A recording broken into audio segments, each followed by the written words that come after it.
16ஆம் நூற்றாண்டில் சீனாவில் மிகவும் பிரசித்தி பெற்ற காவியங்களில் ஒன்றாக இருந்ததுதான் ஜர்னி டு த வெஸ்ட்.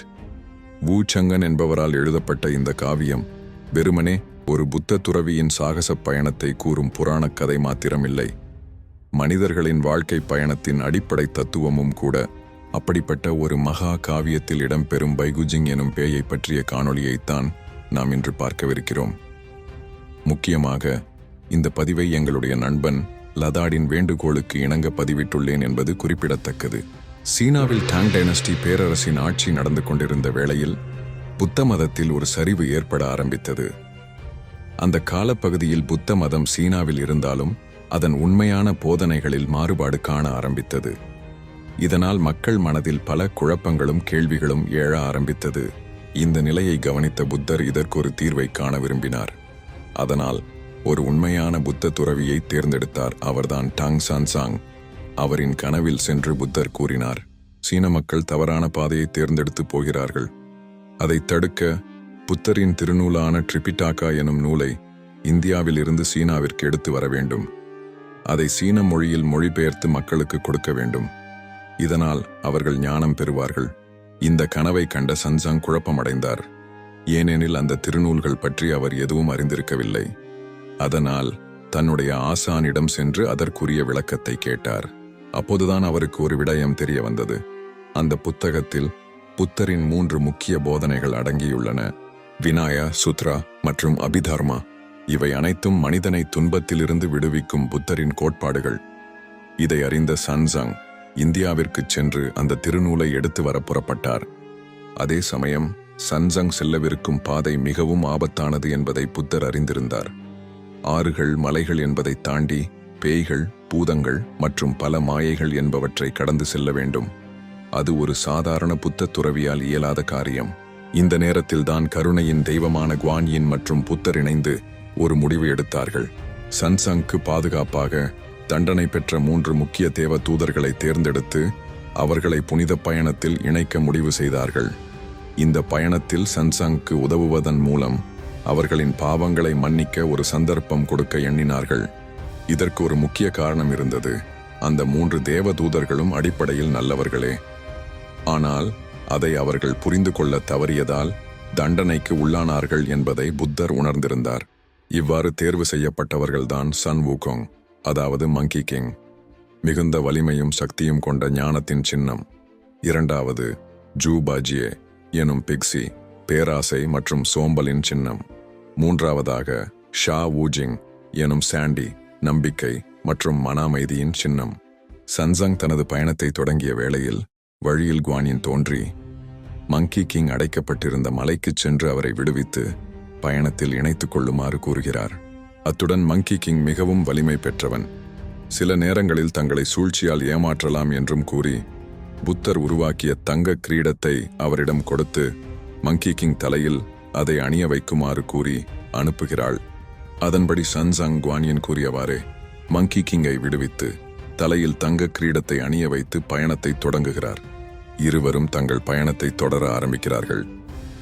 அப்போது வழியில் மீண்டும் குவானியன் தோன்றி தெய்வமாக இருந்து தவறு செய்த காரணத்தால் பாதி மனிதன் பாதி பன்றியாக மறுபிறவி எடுத்து கிராமத்தில் வாழும் ஜூ பாஜியையும் தங்களுடன் பயணத்தில் இணைக்குமாறு சன்சாங்கிடம் கேட்டுக்கொள்கிறாள்.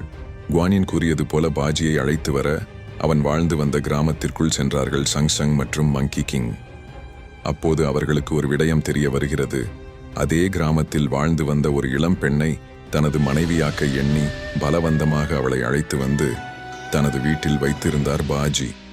அவரது தோற்றம் காரணமாக அந்த பெண்ணின் பெற்றோரும் கிராமத்தினரும் பயத்தில் இருந்தார்கள். அவர்கள் சன்சாங் மற்றும் மங்கி கிங்கை பார்த்தவுடன் தங்களுடைய மகளை மீட்டு தருமாறு கேட்கிறார்கள்.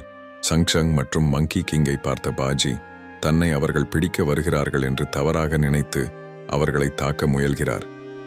சன்சாங்கை காப்பாற்ற மங்கி கிங் பாஜியை தாக்க ஆரம்பிக்கிறார்.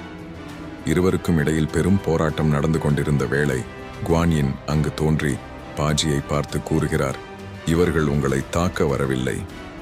சன்சாங் என்கின்ற புத்த துறவி புனித நூல்களை இந்தியாவில் இருந்து சீனாவிற்கு பாதுகாப்பாக எடுத்து வரப்போகிறார். அந்த புனித பயணத்திற்கு உங்களை அழைத்து செல்லவே வந்திருக்கிறார்கள். நீங்கள் அவருக்கு உதவுவதன் மூலம் உங்களின் பாவங்கள் மன்னிக்கப்படும். இதை கேட்ட பாஜி உடனே சென்று சங்ஜங் மற்றும் மங்கி கிங் இருவரிடமும் மன்னிப்பு கேட்டதுடன் அவரும் அவர்களின் பயணத்தில் இணைந்து செல்கிறார். இவ்வாறு இந்த மூவரும் இணைந்து பயணத்தை தொடர்ந்தார்கள். அப்போது வழியில் லியூஷா ரிவர் என்ற ஆற்றை கடந்து செல்ல வேண்டியிருந்தது. ஆனால் அந்த ஆறு சாதாரணமானது இல்லை. அங்குதான் ஷா ஊஜிங் என்கிற நதி பேய் வாழ்ந்து வந்தார். அந்த ஆற்றை கடக்க வரும் மனிதர்களை உண்பதுதான் அவரின் வேலை. உண்மையில் பேயாக இருக்கும் ஷா ஊஜிங் ஒரு ஹெவன்லி கர்டன் ஜெனரல், அதாவது விண்ணக படைத்தளபதியாக இருந்தவர்.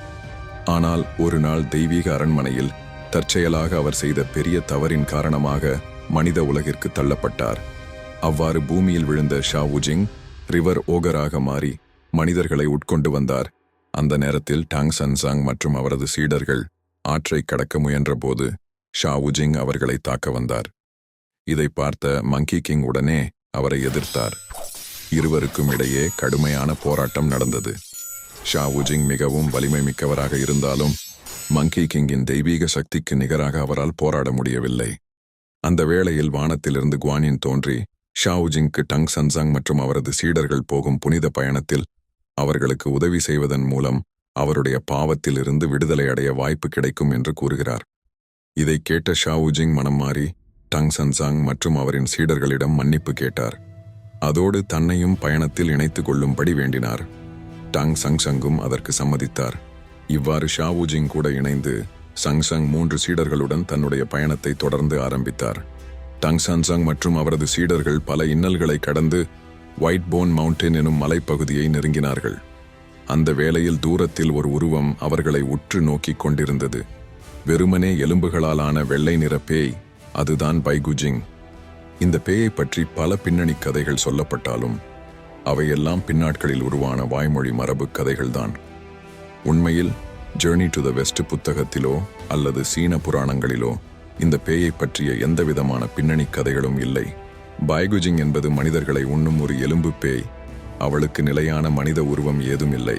ஆனால் அவள் அழியா வாழ்வை பெற ஒரு வழி இருந்தது. எந்த பாவமும் இல்லாத ஒரு புத்த துறவியை உண்டால் அழியா வாழ்வும் அபாரமான சக்தியும் கிடைக்கும். டாங் சான்சாங் உடலில் இருந்த புனித ஒளி, ஹோலி ஆரா, பைகுஜிங் கண்களுக்கு தெரிந்தது. இந்த புத்த துறவியை உண்டால் தான் பல நாள் எதிர்பார்த்திருந்த சக்தியும் அழியா வாழ்வும் கிடைக்கும் என்று நினைத்தாள். ஆனால் நேராக அவரை அணுக முடியாது என்பதும் அவளுக்கு தெரியும். அதனால் பைகுஜிங் ஒரு திட்டத்தை தீட்டினாள். அவளுக்கு உருமாறும் சக்தி இருந்தது. அதை கொண்டு ஒரு அழகிய பெண்ணாக மாறி உணவு கூடையுடன் டங் சன்சாங் மற்றும் அவரது சீடர்கள் ஓய்வு எடுத்துக் கொண்டிருந்த இடத்துக்கு வந்தாள். மரத்தின் மேல் ஓய்வெடுத்துக் கொண்டிருந்த மங்கி கிங் அவளை உற்று நோக்கி பார்த்தான். அவனுக்கு ஏதோ தவறாக இருப்பது போல தோன்றியது. இவள் உண்மையான பெண்ணாக இருக்க வாய்ப்பு இல்லை என்று உணர்ந்தான். உடனே தனது சக்தி வாய்ந்த எரியும் கண்களால் ஃபயரி ஐஸ் மூலம் அவளை பார்த்தான். அப்போது பைகுஜிங்கின் உண்மையான தோற்றம் அவனுக்கு தெரிந்தது.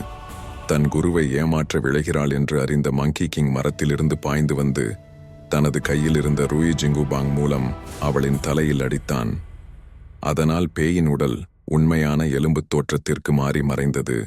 அதை தூரத்தில் இருந்து பார்த்த டங் சான்சாங் மங்கி கிங் ஒரு அப்பாவி பெண்ணை கொலை செய்து விட்டான் என்று நினைத்து கோபப்பட்டார்.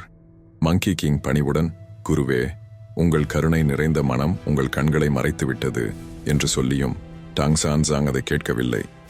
உடனே ஓம் என்னும் மந்திரத்தை கூறி மங்கி கிங்கை தண்டித்தார். அந்த மந்திரத்தின் விளைவாக மங்கி கிங் தலையில் இருந்த கோல்டன் ஹெட்பேண்ட் சுருங்க ஆரம்பித்தது. வலி தாங்காமல் மங்கி கிங் கத்தினான். அந்த கோல்டன் ஹெட்பேண்டை ஒருபோதும் அகற்ற முடியாது. அதனால் மங்கி கிங் தண்டனையை ஏற்றுக்கொண்டார். தனது முதல் திட்டம் தோல்வியடைந்ததால் கோபமடைந்த பைகுஜிங் மீண்டும் முயற்சி செய்தாள். இந்த முறை வயது முதிர்ந்த பெண்ணாக மாறி டங் சன்சாங் மற்றும் அவரது சீடர்கள் இருந்த இடத்திற்கு சென்றாள். உணவு கூடையுடன் வந்த பைகுஜிங் டங் சன்சாங் இடம் சென்று, என் மகள் இந்த காட்டு வழியாக வந்தாள், ஆனால் அவளை காணவில்லை. நீங்கள் அவளை பார்த்தீர்களா என்று கேட்டாள். இதை கேட்ட சன்சாங் கவலையுடன் பார்த்தார். அவர் அறியவில்லை. அவள் ஒரு பேய் என்றும் தன்னை கொல்வதற்காக வந்திருக்கிறாள் என்றும். அதே சமயம் தண்டனை பெற்று சோர்வுற்றிருந்த மங்கி கிங் அந்த மூதாட்டியை பார்த்தவுடனே, மீண்டும் என் குருவை ஏமாற்ற வருகிறாயா என்று கேட்டவாறு தனது ரூயி ஜிங்குபாங் மூலம் அந்த மூதாட்டியின் தலையில் மீண்டும் அடித்தான். அதனால் அவள் தன் உண்மையான பேய் உருவத்துக்கு மாறி மறைந்து பறந்து சென்றாள். இதை பார்த்த டாங் சான்சாங் கோபத்தில், ஏதும் அறியாத அப்பாவி பெண்ணை கொன்றதுடன் அவளை தேடி வந்த தாயையும் கொன்றுவிட்டாய். இதனால் உனக்கு என்ன கிடைக்கப் போகிறது என்று கேட்டார். அதற்கு மங்கி கிங் பொறுமையாக, அவர்கள் மனிதர் அல்ல குருவே. உங்களை மாயத்தால் ஏமாற்றும் பேய். கருணை கண்கள் மட்டும் போதாது, ஞானமும் வேண்டும். சற்று கூர்ந்து பாருங்கள். இங்கு இரத்தமோ உடல் பாகங்களோ எதுவும் இல்லை. அப்படி இருக்கையில் இவள் எப்படி மனுஷி? நான் தவறு எதுவும் செய்யவில்லை, நம்புங்கள் என்றான். ஆனால் டாங் சான்சாங் மங்கி கிங்கை நம்பவில்லை. அவரது மனித இயல்பு, கருணை மனது அவரின் கண்களை மறைத்துவிட்டது. இந்த கவலையுடன் அவர்கள் மீண்டும் பயணத்தை தொடங்கினார்கள்.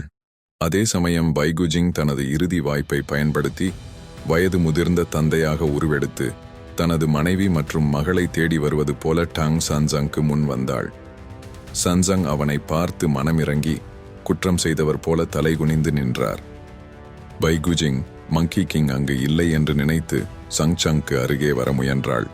ஆனால் அவளுக்கு பின்னால் இருந்து பாய்ந்து வந்த மங்கி கிங் அவளை இறுதி முறையாக தாக்கி நிரந்தரமாக அழித்தான். தலை நிமிர்ந்து பார்த்த டாங் சான்சாங் அதிர்ந்து மிகுந்த கோபத்துடன் ஜின் கூஜோ எனும் மந்திரத்தை கூறினார். மங்கி கிங் தலையில் இருந்த கோல்டன் ஹெட் பேண்ட் சுருங்கத் தொடங்கியது. மிகுந்த வலியுடன் மங்கி கிங் கத்தினார், நிறுத்துங்கள் குருவே, நான் தவறு ஏதும் செய்யவில்லை. ஆனால் டாங் சான்சாங், நான் புத்தரின் புனித நூல்களை சேகரிக்க செல்லும் இந்த பயணம் தூய்மையாக இருக்க வேண்டும். ஆனால் நீ அப்பாவி மனிதர்களை கொன்றாய். உன்னை போன்ற இரக்கமில்லாத மனம் படைத்தவன் இங்கே இருக்கக்கூடாது. இந்த பாதையிலிருந்து அகன்றுவிடு என்றார்.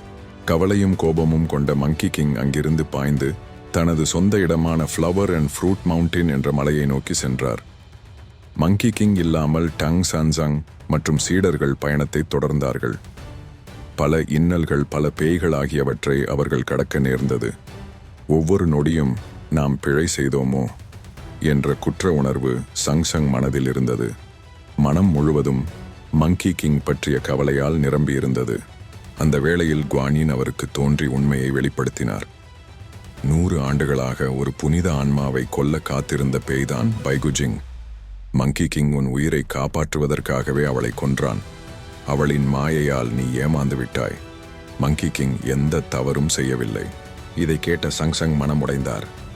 தனது தவறை உணர்ந்து மங்கி கிங்கை சத்தமாக கூப்பிட்டார். ஆனால் பயனில்லை. கவலையுடன் பயணத்தை தொடர்ந்து சென்றார்.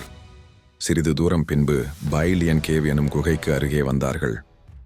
அங்கு உருமாறும் சக்தி கொண்ட எல்லோ ரோப் டீமன் மனித உருவெடுத்து சங்சங்கை ஏமாற்றி சிறைப்பிடித்தான். இதைக் கண்ட ஜூ பாஜி மற்றும் ஷா உஜிங், குருவை காப்பாற்ற மங்கி கிங் மட்டுமே உண்டு என்று எண்ணி அவரது மலையை நோக்கி சென்றார்கள். மங்கி கிங்கை சந்தித்து குருவை காப்பாற்ற வாருங்கள் என்றார்கள். ஆரம்பத்தில் மங்கி கிங் மறுத்தான். அவர் என்னை விரட்டினார். இப்போது அவரை காப்பாற்ற நான் என்ன செய்ய என்றான். ஆனாலும் அவன் மனது சம்மதிக்கவில்லை.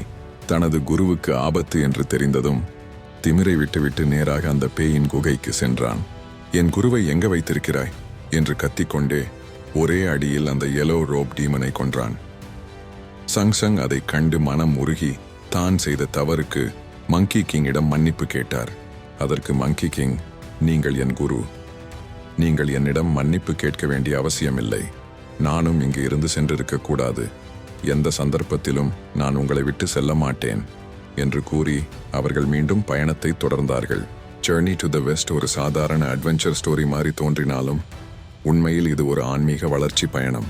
டாங் சான்சாங் கருணை, மங்கி கிங் ஞானம், பாஜி ஆசை, ஷாவுஜிங் பொறுமை. இந்த நால்வரும் சேர்ந்து மனித மனம் துன்பங்கள், சோதனைகள், மாயைகள் அனைத்தையும் கடந்து ஞானத்தின் வழியில் எப்படி விடுதலை அடைகிறது என்பதை காட்டுகிறார்கள். உண்மை என்பது மாயையின் முகமூடியை கிழித்து பார்க்கும் ஞானம். கருணை மட்டும் போதாது, சிந்தனையும் அறிவும் தேவையாகிறது. மங்கி கிங் கடுமையானவனாக தோன்றினாலும் அவன் எடுத்த முடிவுகள் எல்லாம் உண்மையை பாதுகாக்கத்தான். அவனுடைய ஞானம் மற்றும் தெளிவுதான் புத்த மதத்தின் முக்கியமான போதனைகளை நமக்கு காட்டுகிறது. இது ஒரு புராண கதையில்லை, மனித உணர்வுகளுக்குள் நடக்கும் போராட்டத்தின் சின்னம். மீண்டும் அடுத்த பதிவில் சந்திக்கின்றேன். அதுவரையில் நன்றி.